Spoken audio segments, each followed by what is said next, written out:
Hey, what's going on, guys? My name is Dr. Boyce Watkins, and welcome to 3 Minutes or Less.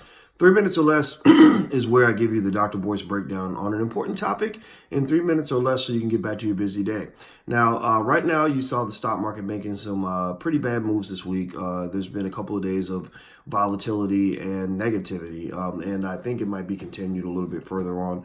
And it all relates to Trump in one tweet. One tweet lost billions of dollars in value in the stock market, and that was Trump threatening to increase tariffs against China, basically increasing the cost of their goods to make them more difficult to buy. He was talking about increasing the tariffs from 10% on about $200 billion worth of goods to about 25%.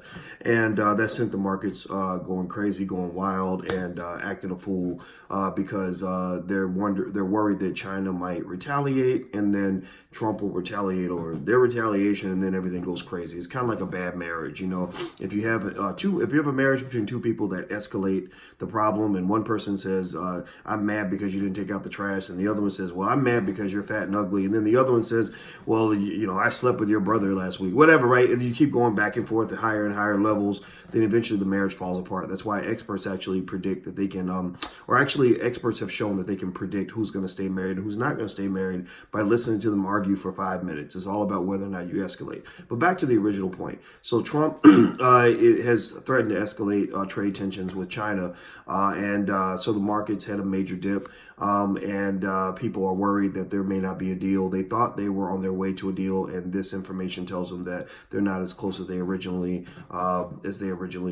communicated. Well, here's what I think. I think it's a bunch of nonsense. I think Trump. I agree with Jamie Dimon. I think he's with the American Express and a few other experts who believe that there is a high probability that there will be a deal. The Chinese, they're still going to send their delegation to Washington for the negotiations. They're still sending important people to be part of the delegation, which says that they still want to make a deal.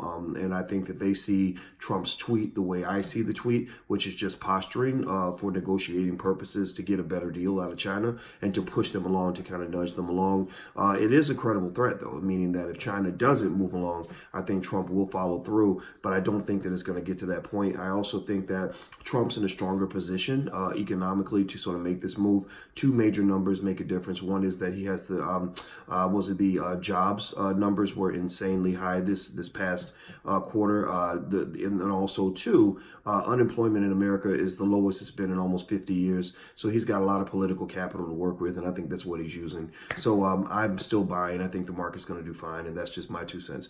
Well, I'm Dr. Boyce Watkins. Please take care. Have a great day. Also, if you want your kids to learn about finances this summer, just know we invented some financial flashcards for children that look like us, melanated people. And if you're interested in taking a look at the flashcards and trying them out for your child, you can go to financialflashcards.com. That's financialflashcards.com. Or if you want to check out our financial workbooks for children, which I happen to have some of them right here, feel free. We cover stocks and investing and all that stuff so your kids can learn how to interpret conversations like this, and it will make a big difference in their life. It's much, much easier to make money as an investor than it is to just work until you're old and gray and dead. So give your children a head start. Feel free to check out financialworkbooks.com. That's financialworkbooks.com. I'm out of here, guys. I took 3 minutes and 40 seconds, but I hope the extra 40 seconds was worth it. You guys have a great day, and I'll see you soon. Bye-bye. Peace.